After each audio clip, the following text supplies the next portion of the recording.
बहुत छोटी सी स्टोरी है कि भाई ढोला तो नरवर का राजकुमार था। नरवर कहां पड़ता है? मध्य प्रदेश। और ये मारू कहां की राजकुमारी थी? तो एक बार मारू के मम्मी पापा पुष्कर आए हुए थे, ढोला के मम्मी पापा पुष्कर आए हुए थे, राजा रानी थे यहाँ पुष्कर स्नान वगैरह करने। पुष्कर बड़ा मेला लगता है अपना, पुष्कर स्नान करने के लिए आए थे।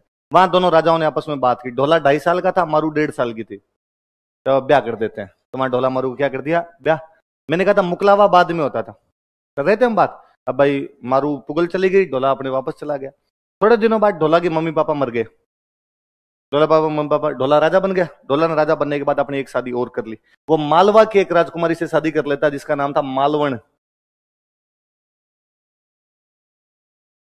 मालवा की राजकुमारी थी, इसका नाम क्या था उसका? मालवण नाम करके। और इस मारू को अपने वैसे नाम पूरा लिखते हैं तो बोलते हैं मारवण।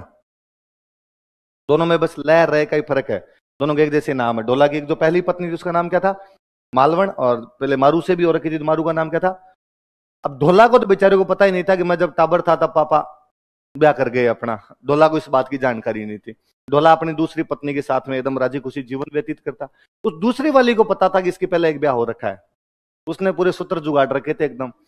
और उसको पता चला कि यदि इसको वास्तव में पता चल गया तो ये उसको लेके आ जाएगा, सौतन हो जाएगी, घर में अपने दिक्कत हो जाएगी फालतू में। अब इधर पुगल वालों को लगा कि भाई जब उनकी लड़की बड़ी हुई, मारू बड़ी हुई, तो उनको लगा भाई ढोला को आना चाहिए, लेके जाए यहाँ पर।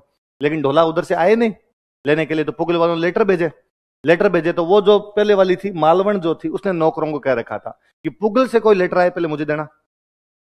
पुगल से लेटर आता उसको ले जाके देते। पुगल वाले बेचारे लिखते कि ढोला जी आओ लेके जाओ मारू को, लेकिन वो लेटर को फाड़ के फेंक देती। तो ढोला को कोई जानकारी भी नहीं मिल रही थी। कई दिन बीत गए, दूर पड़ता है भाई पुगल, ठेठ पाकिस्तान बॉर्डर पे बीकानेर में पड़ा, ये एकदम मालवा उधर पड़ा, मध्य प्रदेश में नरवर पड़ा आपका जाके। एक दिन जो मारू होती, मारू काफी बड़ी हो जाती है तब तक, एक दिन मारू को सपना आता है और सपने में वो देखती है कि उसे ढोला लेने के लिए आया हुआ है। और वो सुबह अपनी मम्मी को ठीक कहती है कि मम्मी रात सपनों का राजकुमार आया था मेरे सपनों में, ऐसे ऐसी बात थी, मेरी शादी हो रही है, मैं जा रही हूँ। तो उसकी मम्मी रोती है उसके सामने। तो वो पूछती है क्यों क्यों रो रही है, क्या बात है? तो कहा तेरी शादी हम कर चुके हैं बहुत पहले, अब पता नहीं तेरे को लेने के लिए क्यों नहीं आ रहे हैं। तो उसने कहा रात सपने में तो आया था, बहुत हंसी खुशी शादी हुई है, बड़ी मस्त कहानी आई थी सपने के अंदर। तो एक तो मुझे मेरे बीए में राजस्थानी सब्जेक्ट था, तो ये ढोला मारू रदुआ मेरी पूरी पढ़ी हुई है, हमारी लगा करती थी, सिलेबस के अंदर लगती थी। क्योंकि वो मारू को जब सपना आता है, अगले जो सुबह होती है मम्मी को बताती है बात, फिर वो पूरे दिन बड़ी खुश रहती है। तो उसकी सहेलियां पूछती है उससे कि इस खुशी का राज क्या है भाई, तुम इतनी खुश क्यों? तो वो कहती है मेरे से बताया नहीं जाए, बात तो है कुछ ना कुछ, लेकिन मेरे से बताई नहीं जाए आपको। तो अकथ कहानी प्रेम की मुक्ष्यों कही न जाए, गुंगरो सपनों भयो न सुमर सुमर पछताए। ये प्रेम की अकथनीय कहानी है जो मैं मेरे मुंह से नहीं बता सकती। ये उसी प्रकार है जैसे गूंगे आदमी का सपना होता है। आपको मुझे सपना आया, मुझे कोई सपना है, मैं दूसरे दिन आके आपको बता दूंगा यार रात मेरे पीछे ट्रक दौड़ रहा था, बस बाल बाल बचा वरना सल्टा जाता रात।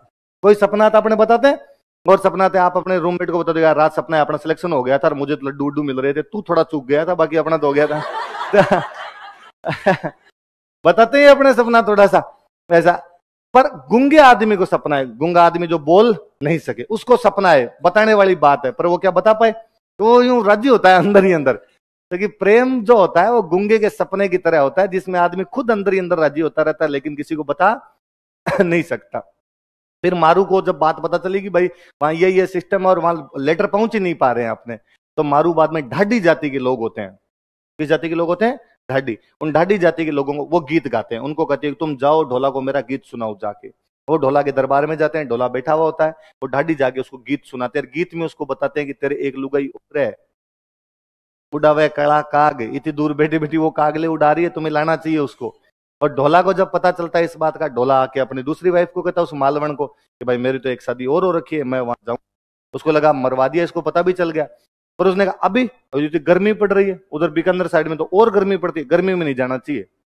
तो ढोला बेचारा रुक जाता है वाइफ की बात मान के। थोड़े दिनों में बरसात का सीजन हुआ, उसने कहा बरसात में कौन घर से बाहर निकलता है, नदी नाले बहते रहते हैं, डूब डाब गए तो कहीं पे, वो बेचारा फिर नहीं जाता। सर्दियां आई तो उसने कहा सर्दी मर जाओ बाहर तो सर्दी के अंदर, तो कई दिन वो फिर नहीं जाने देते, ऐसी कहानी है। फिर फाइनली एक दिन ढोला जब वो रात को सो रही होती है चुपचाप, उसने मैं लाऊंगा देखो।